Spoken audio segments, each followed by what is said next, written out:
हाँ, मैंने तुम्हें लास्ट बताया था basic nature of amines.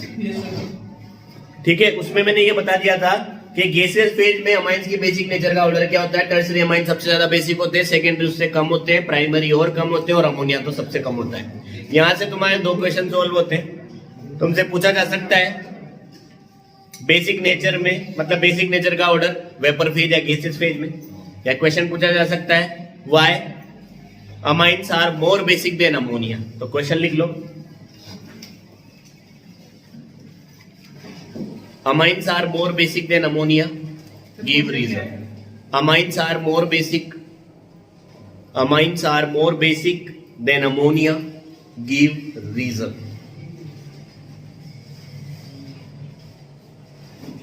amines are more basic than ammonia, give reason.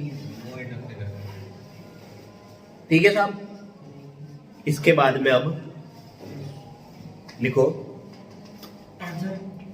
Next topic. Answer तो ऊपर वाला पैराग्राफ यू लिखना, see above paragraph, see above paragraph.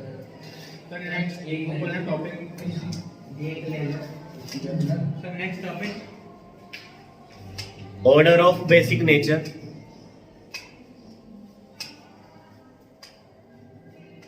Of isomeric amines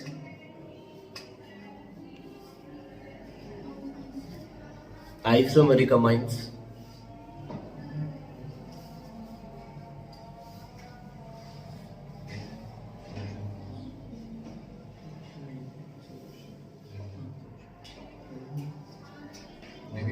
in solution phase.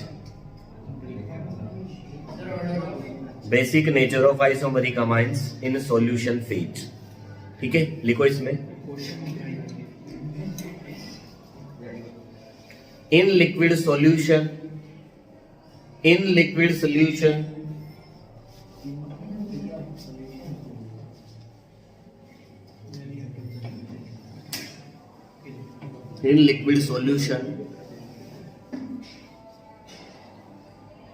basic nature of amines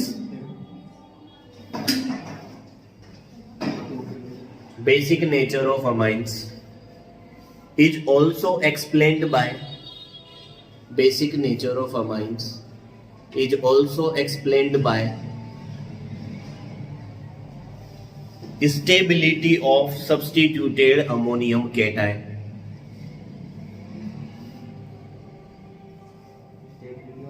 Substituted ammonium cation.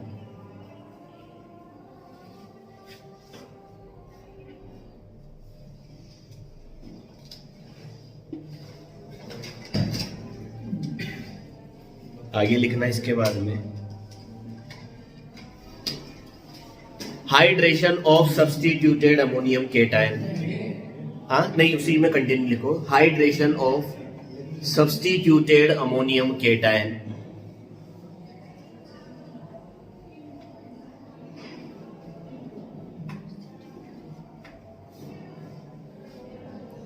increase the stability of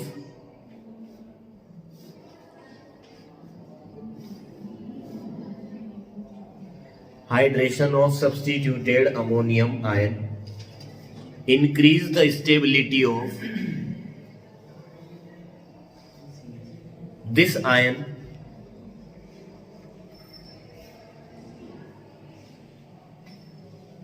in case of primary amine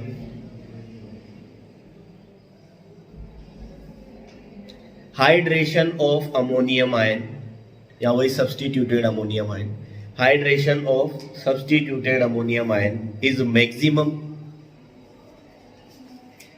hydration of substituted ammonium ion is maximum, ammonium ion is maximum,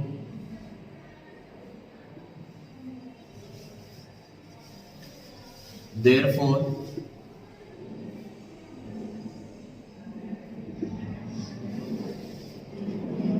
it is most stable. Therefore, it is most stable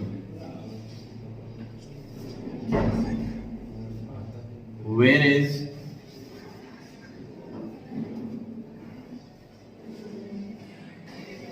hydration of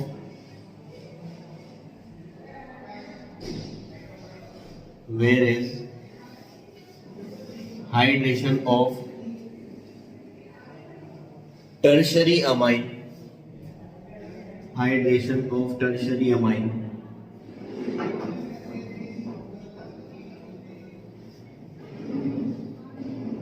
is a minimum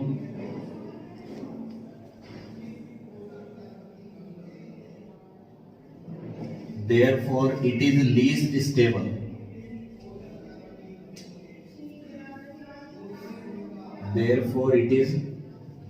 least stable hence order of basicity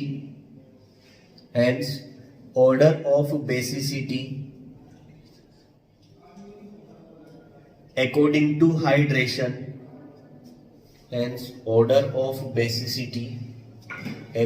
to hydration will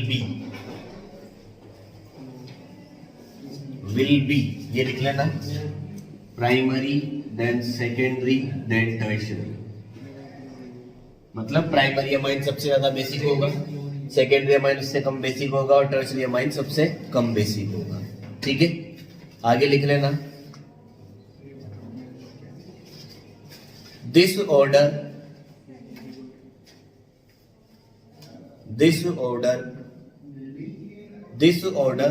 will be के बाद ही लिख ले, ये लिख रहा है इधर। ठीक है, इसके नीचे लिखना this order is just opposite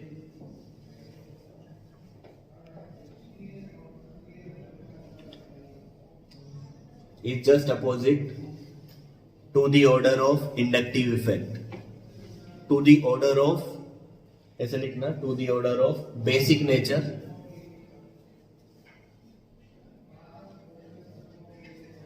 explained by inductive effect. हाँ, order of basic nature explained by inductive effect, वो ज्यादा क्लियर होगा। हो गया, इसके नीचे अब लाइन चेंज करके लिखना hence overall order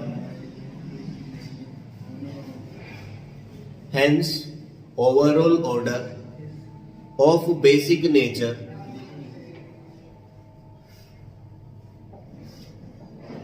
overall order of basic nature of isomeric amine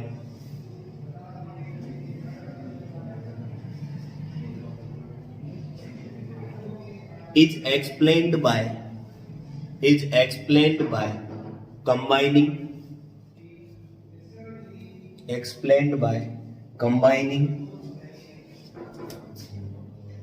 inductive effect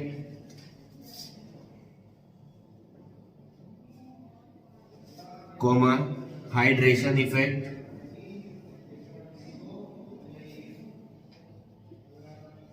and steric effect STERIC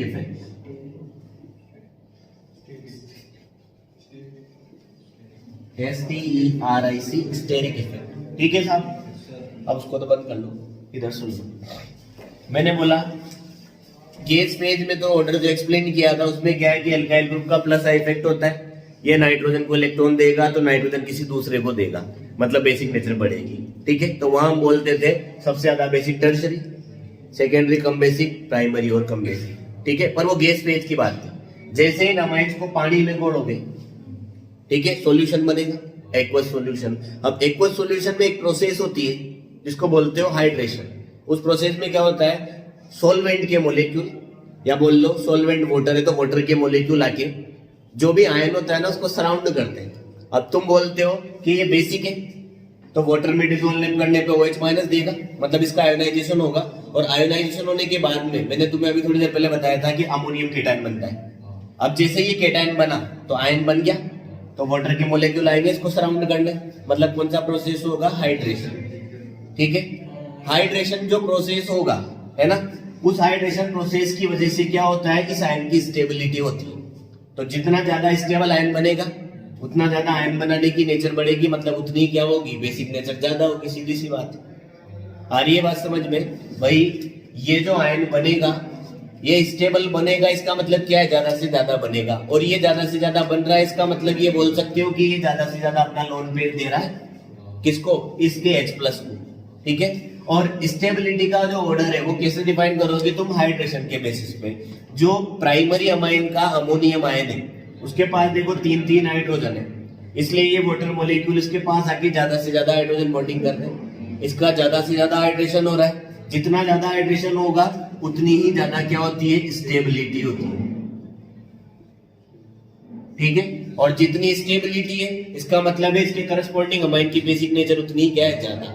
इसके बाद देखो इधर सेकेंडरी अमाइन में आओगे तो नंबर ऑफ हाइड्रोजन कम, तो हाइड्रोजन बॉन्ड भी कम बनेंगे, तो हाइड्रोजन भी कम होगा। टर्शियरी अमाइन में आओगे तो हाइड्रोजन बहुत ही कम, तो हाइड्रेशन भी बहुत कम, तो इसका हाइड्रेशन सबसे कम, इसलिए इसकी स्टेबिलिटी भी क्या होगी, सबसे कम, और स्टेबिलिटी सबसे कम होगी इसलिए ये क्या होगा, लेस बेसिक। आ गई बात समझ में? और ये क्या होगा, मोस्ट बेसिक, या बोल लो मोर बेसिक। आ गई बात समझ में? ठीक है। तो हाइड्रेशन इफेक्ट के अकॉर्डिंग जो बेसिक नेचर का ऑर्डर होगा वो कैसा होगा, ऐसा। इंडक्टिव इफेक्ट के अकॉर्डिंग ऑर्डर कैसा था, इसका अपोजिट, ठीक है। तो ये सारे ऑर्डर को देखने के बाद में, है ना, उसके अलावा आगे फिर ये भी बोला जाता है कि जैसे जैसे एल्काइल ग्रुप का साइज बढ़ता है तो वो भी किसको, इस हाइड्रेशन को अफेक्ट करता है, तो उसको बोला जाता है स्टेरिक इफेक्ट। तो इन तीनों चारों ऑर्डर को कंबाइन करके जो ओवरऑल ऑर्डर आते हैं वो कैसे ऑर्डर आते हैं, ध्यान देना। अगर तुम आर कौन सा लेते हो, इथाइल, आर कौन सा लेते हो, इथाइल, तो बेसिक नेचर का ऑर्डर होता है ये। और अगर आर के साथ लेते हो मिथाइल तो बेसिक नेचर का ऑर्डर होता है ये। अब ये क्या है, सेकेंडरी, टर्शियरी, प्राइमरी, और ये अमोनिया। जीरो मतलब अमोनिया। ये है सेकेंडरी, प्राइमरी, टर्शियरी, और जीरो मतलब अमोनिया। ये ऐसे लिखने का रीजन है, अगर मैं डायरेक्ट ऑर्डर बताऊंगा तो वो याद नहीं रहेगा तुम्हें, क्योंकि वो प्रैक्टिकल ऑर्डर है तो वो ध्यान रखना पड़ेगा। तो ध्यान रखने का तरीका क्या है, एक तो 23-10 याद रख लेना, एक 21-30 याद रख लेना, ठीक है। एल्काइल ग्रुप अगर इथाइल होगा तो ये वाला ऑर्डर फॉलो करोगे, ये वाला ऑर्डर फॉलो करोगे, इसका मतलब क्या है, ऊपर लिखूंगा मैं या इधर लिख दूं साइड में जगह। अगर इथाइल ग्रुप लोगे तो सेकेंडरी अमाइन की बेसिक नेचर सबसे ज्यादा होती है, उससे कम बेसिक नेचर होती है टर्शियरी की, उससे कम बेसिक नेचर होती है प्राइमरी वाले की, और सबसे कम तो अमोनिया होना ही है बेचारा। तो ये बेसिक नेचर का ऑर्डर होगा।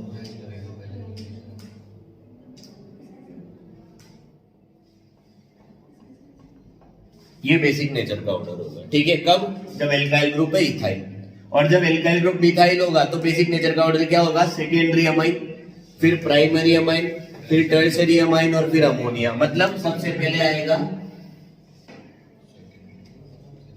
ये वाला, फिर उसके बाद आएगा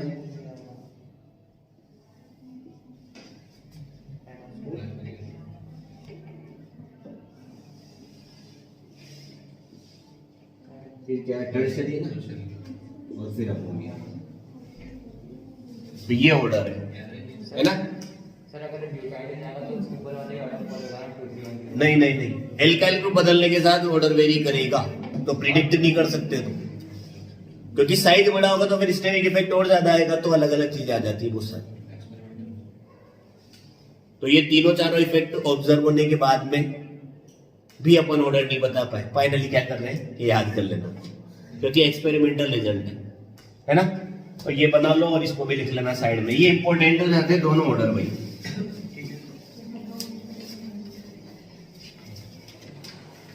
बोला मैंने रायता पेज जाएगा जैसे सॉल्यूशन पेज में।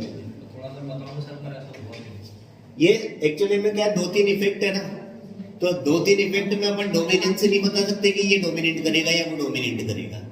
लास्ट में क्या किया जाता है, ये तो थ्योरीज है कि देखो वाटर के अंदर सॉल्वेशन भी लग रहा है, वो भी सब्स्टिट्यूटेड के टाइम को इफेक्ट करेगा। वाटर के अंदर स्टेरिक इफेक्ट भी लग रहा है जो आने वाली स्पीशीज को इजीली लोन पेयर नहीं दे पाएगा, है ना। और इंडक्टिव तो लग ही रहा है, तो अब ये तीनों इफेक्ट लग रहे हैं, तो इनमें डोमिनेंट कौन सा है ये थोड़ी बता सकते हैं अपन। तो ये बता पा रहे हैं कि वाटर के अंदर ये तीन इफेक्ट लग रहे हैं, इनकी वजह से पीकेबी के एक्सपेरिमेंटल वैल्यू ऐसे आ रहे हैं। ठीक है, तो ओवरऑल बेसिक नेचर का ऑर्डर ऐसा ही है। हाँ, प्रिडिक्ट नहीं कर सकते, प्रिडिक्टेबल नहीं है चीज। प्रिडिक्ट केवल एक्सपेरिमेंट के थ्रू ही कर सकते हैं।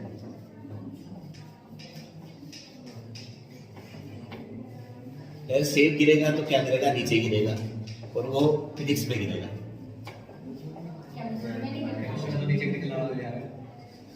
केमिस्ट्री में तो लाल गिरेगा, नीचे पीला हो जाएगा।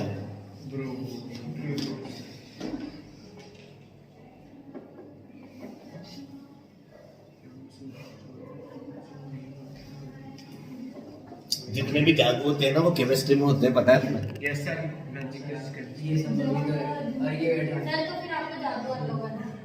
हाँ, आपको जादू जादू आता है ना, लाल में नीला मिलाओ, पीला निकाल दो। सर मैंने colourless food, sir colourless food. हाँ, कलरलेस सर कबूतर निकाल। जादू, इससे बड़ा जादू क्या होगा? देखो, इसको क्या बोलते हो तुम? व्हाइट। सर कबूतर निकाल। पर केमिस्ट्री में इसको कलरलेस बोलते हैं। कलर तो है नहीं। और उससे बड़ी बात पता है क्या है? जितने भी कलर बनते हैं वो केमिस्ट्री से बन रहे हैं ना। सर कबूतर तो अगर केमिस्ट्री नहीं होती तो होली कैसे खेलते? आजकल बोलते हैं ना ऑर्गेनिक कलर, ऑर्गेनिक कलर, महंगा वाला कलर, बिना ऑर्गेनिक कलर के खेलते हैं। सस्ते वाली गुलाल। तो किसी को पता नहीं होता ना ऑर्गेनिक कलर। काय को अगर कोई महंगा कलर लाता है ना तो जरूर बताएगा वो। कोई सस्ती चीज लाएगा वो नहीं बताएगा, पर जो महंगी लाएगा वो चिल्ला चिल्ला के बताएगा कि ये महंगी चीज है। जानते हो हरे धनिया की चटनी, हरी चटनी, क्या चीज? हरे थ्री इडियट, हाँ सॉरी ठीक है? कि ये वॉच कितने की है पता करना है, सर मैं तो डेमो देने के लिए हरी चटनी हमेशा तैयार। सर मैं तो खाने में देखता हूँ सर, इनकी प्लेट बहुत मस्त बनी थी कल, मतलब कल क्या हुआ, ठीक है। साइंस वाले थे तो समझ नहीं रहा। साइंस का सर वो कार्ड बैटरी से जनरेट करने के लिए। How an induction motion starts. मुझे उसमें सबसे सही लगता है वो वाला, वो जो चतुर होता है ना, सर बैठाई भी है वो। भाई कुछ क्या है जी? वो क्या है, वो बोतल आती है ना, तो वो उनके थिएटर में से बोतल उठा के और सर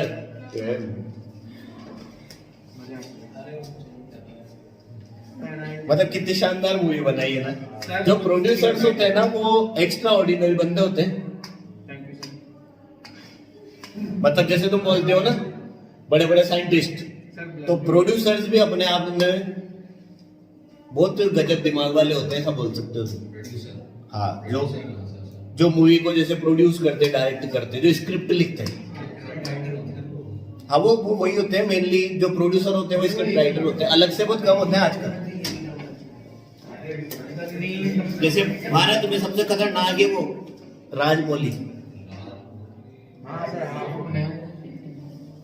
जो साउथ की मूवी लिखता है ना, इसने बाहुबली लिखी थी।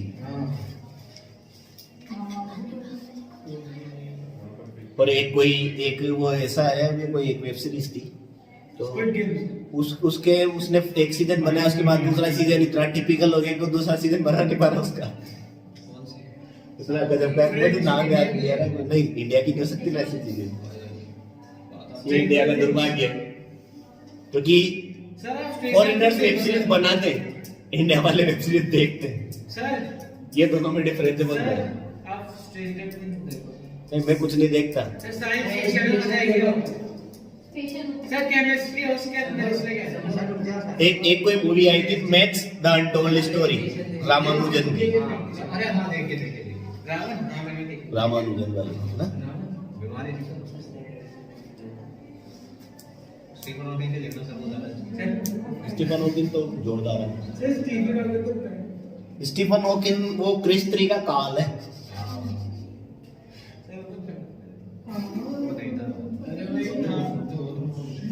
और ऐसे जो इंसान होते हैं ना, वो मतलब कुछ स्पेशल पर्पज के लिए अर्थ पे आते हैं, ऐसा बोल सकते हो। हो गया भाई ये?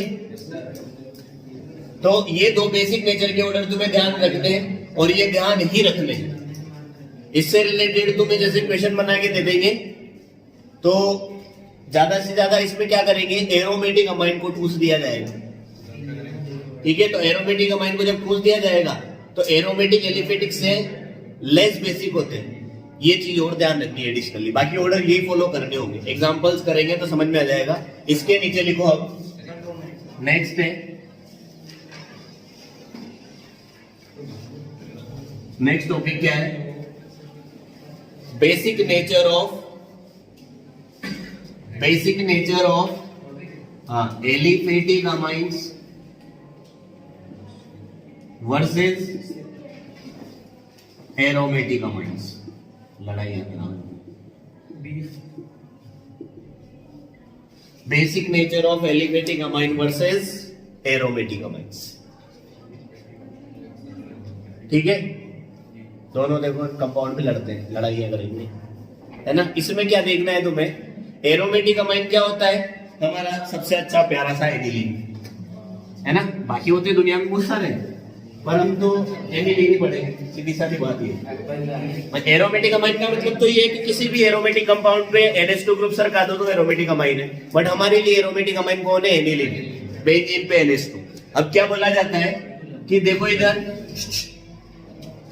जैसे ही बेंजीन पे NH2 अटैच होता है, ये जो नाइट्रोजन का लोन पेयर होता है ये इस बेंजीन रिंग के साथ में क्या आ जाता है, कॉन्जुगेशन में आ जाता है। और जैसे ही कॉन्जुगेशन में आया, जिस लोन पेयर की वजह से ये बेस कहलाता था, इसका बेस कहलाने का हक छीन लिया गया है।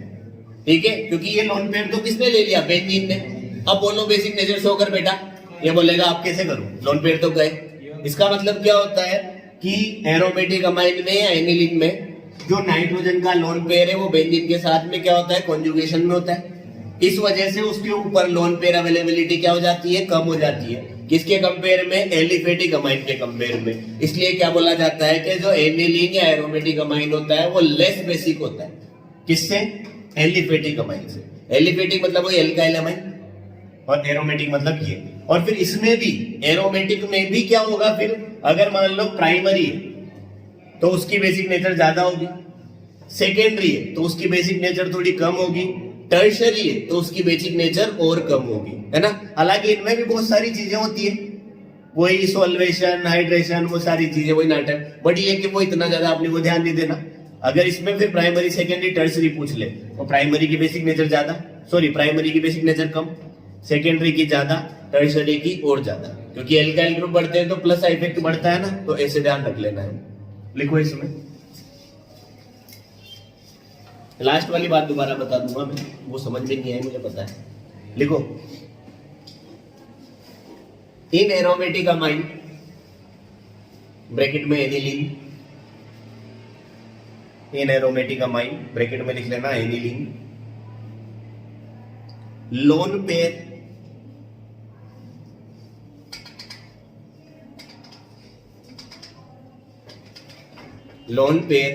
Of nitrogen atom, lone pair of nitrogen atom is in conjugation with benzene ring. Lone pair of nitrogen atom is in conjugation with benzene ring. Is in conjugation with benzene ring.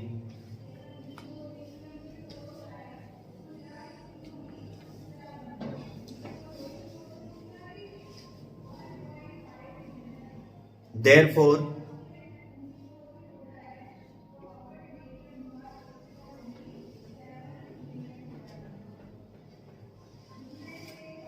less availability of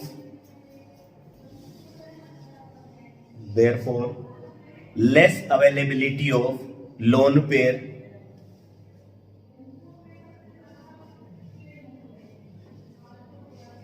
decrease the basic nature of aromatic amine,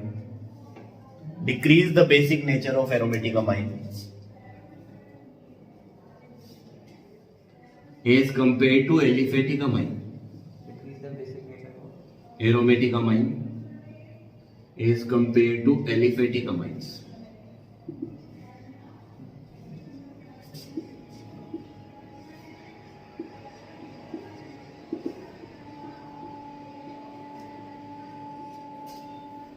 ठीक है, और ये resonating structures बना, ये इस तरीके से conjugation होता है। ये तो तुम्हें आती है, कितनी बार बना चुके हो।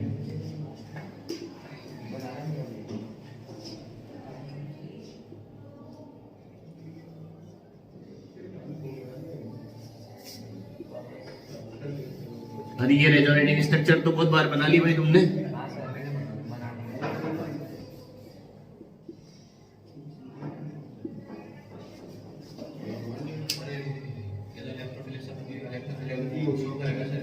हाँ हाँ, ortho Meta directing, ortho para directing sorry, पर इसमें एक केस ऐसा आता है जिसमें मेटा डायरेक्टिंग हो जाता है। हर चीज अपने साथ में कुछ न कुछ नया लेके आती है, संभव जेन्युइन, पर एक्सेप्शन कहीं भी नहीं है। रीजन है उसका भी, सर न्यूक्लियोफिलिक में हो रहा है। इलेक्ट्रोफिलिक सब्स्टिट्यूशन नहीं, न्यूक्लियोफिलिक तो देते ही नहीं ना ये।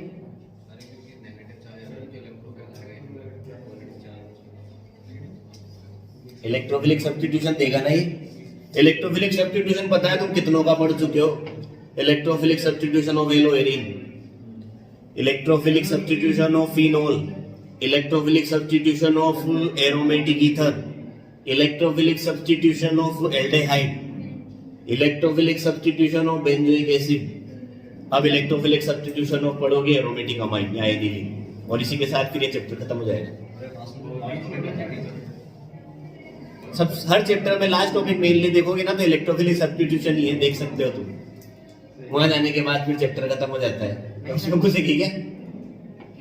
यूं कर लिए दीवार में जाना चाहती है, समाना चाहती है उसमें। वो एक कोई अनारकली नाम की महिला थी जो चुनवा दी गई थी दीवार में। नहीं मैं पढ़ ली हूँ, मुझे भी चुनवा दो, पाप लगवाएगी मेरे को, कीड़े पड़ेंगे मेरे। कौन से वाले, ऑर्गेनिक या इनऑर्गेनिक? नहीं, कीड़े ऑर्गेनिक इनऑर्गेनिक नहीं होते, बायोलॉजिकल होते हैं। सर मेरे को पता ही है, आई एम मैथ्स स्टूडेंट। हो गया बेटा ये सर ऐसा नहीं सर, अगर ये ऐसा कॉन्जुगेशन से आने के पहले ये इलेक्ट्रॉन पेयर डोनेट कर दे तो सर इसके ऊपर पॉजिटिव चार्ज आ जाएगा। हाँ तो सर पॉजिटिव चार्ज में तो सर ऐसे सब इसमें स्टेबल हो जाएगा। एक्चुअली में क्या होता है कि जैसे बाहर से कोई स्पीशी आएगी ना, उससे पहले ये डोनेट नहीं कर पाएगा ना, क्योंकि ये बेंजीन से तो अटैच है, तो ये कॉन्जुगेशन तो कंटिन्यूअसली चल रहा है, तो बाहर से डोनेशन तो ये दे नहीं पाएगा। ये जो प्रोसेस है ना, ये ज्यादा रैपिड होता है क्योंकि वो स्पीशी तो बाहर से आएगी, ये तो इसके पास ही जुड़ा हुआ है, तो पहले इसको लोन पेड देगा ही। ठीक है, जैसे बैक बॉन्डिंग वगैरह नहीं होती क्या, BF3 वगैरह में बैक बॉन्डिंग होती है, तो BF3 में फ्लोरीन बोरोन को दे देता है, इसलिए बाहर से नहीं लेता, तो उसकी लुईस एसिडिक नेचर कम हो जाती है। तो वैसा सीन है। हाँ देखो साहब, कर दो साहब, बोलो कर दो। ठीक है, तो यहाँ से ये जो 2-3 क्वेश्चन है ये बनने के ज्यादा चांसेस होते हैं, है ना। अब इसमें देखना, अगर मान लो एरोमेटिक अमाइन में जैसे कुछ आ जाए इस तरीके का सीन, तो इनमें क्या होता है, जैसे ये तो एक तुम्हारा एनिलीन है, इसकी बेसिक नेचर कम होगी। अगर इसमें क्या लगा देते हो तुम एल्काइल ग्रुप, ठीक है, तो फिर इसकी बेसिक नेचर बढ़ेगी। और अगर टर्शियरी लगा दोगे तो फिर इसकी बेसिक नेचर और बढ़ जाएगी। मतलब एल्काइल ग्रुप बढ़ेंगे तो पॉजिटिव इंडक्टिव इफेक्ट बढ़ेगा, तो बेसिक नेचर बढ़ेगा। देखो इधर से इधर जा रहे हो तो क्या हो रहा है, number of alkyl group increase हो रहे हैं। अगर number of alkyl group increase होंगे तो क्या हो जाएगा, प्लस इफेक्ट बढ़ेगा, तो क्या होगा, बेसिक नेचर बढ़ेगा। ये इसमें भी मतलब मिथाइल हाँ इफेक्ट तो पड़ता है, बट मेनली इतना कोई वो कंसीडर नहीं करना अपने को, तो इसी तरीके से ध्यान रखना है। वो जो मेन चीजें देखनी थी ना, वो उनके लिए देखनी थी। इफेक्ट तो पड़ता है, नहीं वो नहीं देखना, वही तो मैं बोल रहा हूँ कि जब एरोमेटिक वाला केस है तो डायरेक्ट ये चीज ध्यान रखना, इफेक्ट पड़ता है उन चीजों का, बट अपने को वो कंसीडर नहीं करना।